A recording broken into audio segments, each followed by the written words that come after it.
Hi, everyone, and welcome back to another enlightening episode of Witch Hunt. I'm Josh Hutchinson. I'm Sarah Jack. Today we have a truly eye-opening episode lined up for you. We're investigating the world of the Puritans, exploring their beliefs, their history, and the lasting impact they've had on our society. And who better to guide us through this fascinating topic than Dr. Francis Bremer? Dr. Bremer is a distinguished historian who has spent over 50 years studying 17th century New England and Puritanism. He's here to share his wealth of knowledge and debunk some common myths about the Puritans. Who were the people that we know of as the Puritans? Well, that's a good question. There have been at least some people who have questioned the existence of any group that was distinctive that could be called the Puritans. If I took that approach, we could sort of end things right now and say, well, there were no Puritans, so there's nothing to talk about.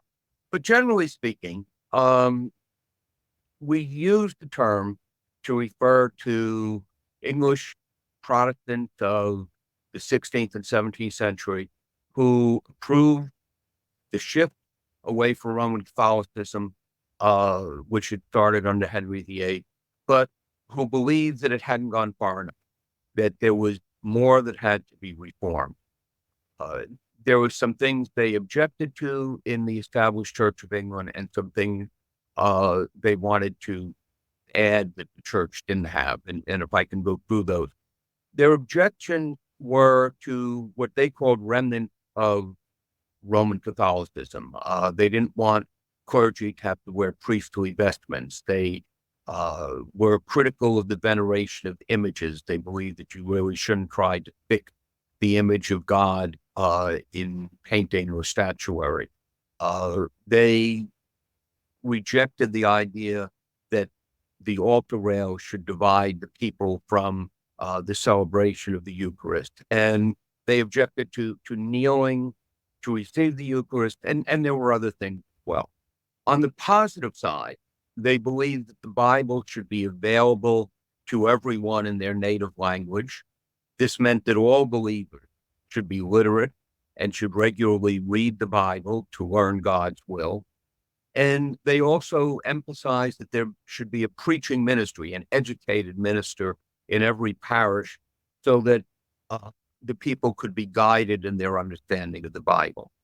Now, one of the things which I've become more aware of over the years is that there is a great variety to Puritanism. And in some regions, such as the Store River Valley of East Anglia, where John Winthrop grew up, Puritans were able to implement a lot of the reforms which I just mentioned because they had some sympathetic local bishop, some of the prominent local laymen supported them.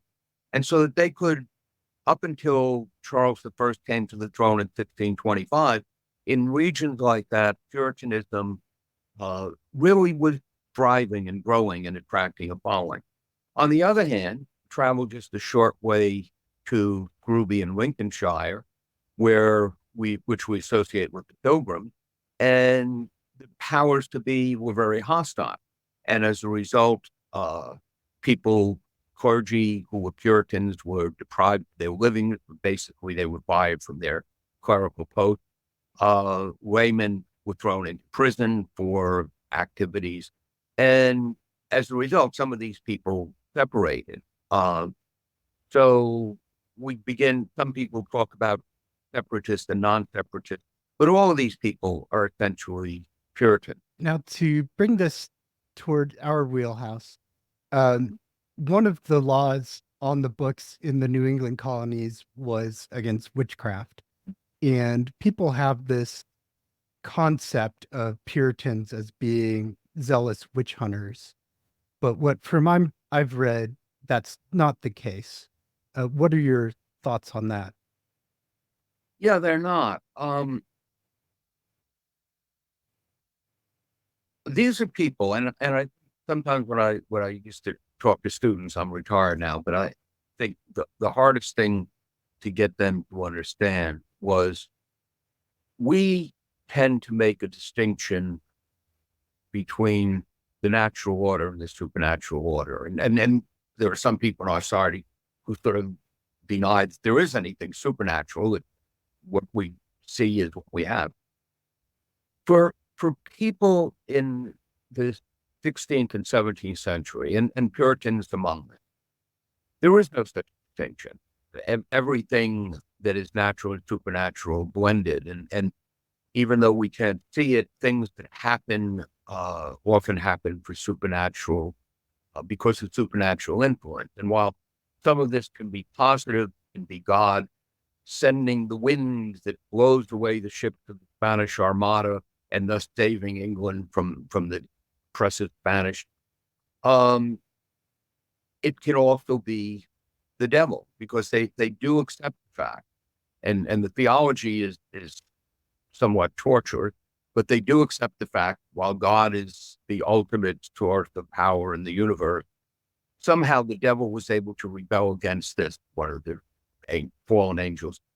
And so your things that are bad things that can happen to you either because you did something bad and God is punishing you, or the devil or one of the devil's minions is doing something in order to harm you. So they accept it. They accept this without really any question. The problem is, if you accept that the devil and his minions, witches, are working within the society, how do you prove this? How do you detect this? Generally speaking, Puritans are very suspicious of accusation of witchcraft. If you look in the early years of the colony, most accusations of witchcraft are dismissed. And they're dismissed because New England laws require 2 witnesses to convict someone of any capital offense. Now, in some witchcraft trials, confession by a person that they're a witch might serve as one witness, but you still need another witness, and not just, I saw something bad happen, but in some way I recognize, I saw the specter of someone doing this. And this becomes difficult, and you're probably very familiar with it. When you get to the 1692 and the witchcraft area, the critical thing is whether judges will accept spectral evidence. Whether, if I say, I see spirit hovering over you, Sarah, and tweaking on your shoulder, whether you're going to believe that because I said I saw it, and whether I then become a credible witness. The vast majority of clergy rejected the idea of spectral evidence. Judge Stoughton, who had a clerical background, was one of the few who believed, and he was the head of the trial court at the Court of Law in Terminer, and he pushed that, which many people were happy to go along with, because of the political. My view is because of the political situation caused by the loss of the charter, and now the new charter that increased amount that brought over. It's more difficult for the clergy to attack the court. Stoughton was also lieutenant governor. They were now in a situation where they were not going to be electing governors. Leaders were going to be appointed by the king, and they they didn't know how they would be able to adjust to that. So that's sort of some of it. But in talking about, remember, you're probably familiar with Chadwick Hanson's book, Witchcraft Salem, many years ago. But it was an interesting book in the sense that it argued the case that witches could in fact have some power and sort of comparable to voodoo, that if you believed in witchcraft and you believed that someone was a witch and they had placed a curse upon you, that this could cause serious damage to you, that because of your belief that you were cursed, you could suffer all sorts of misfortunes. And maybe even if, as documented in some voodoo cases, someone who believes that they've been had a curse placed upon them might actually die. And Chadwick raised the question that if you're dealing in a society where everyone believes in witchcraft, and you believe that this person is a witch, and the witch curses someone, and that person suffers injury, and the witch believes that he or she is a witch, is there culpability there? Are you, or to put it in a comparable way, if I hold a gun up to you and I pull the trigger and it's not loaded, but you die of shock, what am I guilty of?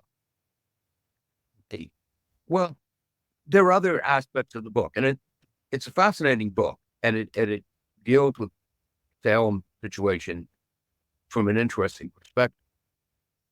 But I brought him out to a conference I was running one, and what he told us was, he said, the most fascinating thing was that his book was something that caught on enough that it was published in paperback, and it was one of those paperbacks that you used to see in grocery stores on the racks and everything. And so all sorts of people bought it, to people not with any pretense of knowledge. And he started getting letters from all over the country from people saying, I'm glad you finally revealed this.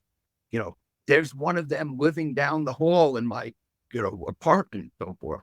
And what he became aware of was the large number of people that, as academics, we often don't take into proper account, that still believe in the supernatural and the ability of supernatural forces. And I had at least one student when I was teaching about witchcraft who, I think in all honesty, or it was in sincerity, talked about how during the night she was taken out of her bed and taken to a grove along the Ohio River. I was teaching in Covington, Kentucky at the time, and there, danced the dance of the devil with, and well, I would go. So, I mean, Puritans tended to be much more rational about this, but there's no question that whether it be the cowardice of some of the clergy in not speaking out enough about things they didn't think were right, there's guilt that they deserve to bear for that, more than necessarily the pursuit of individual. Thank you for tuning in to this episode of Witch Hunt. Come visit us on YouTube. Have a great today and a beautiful tomorrow.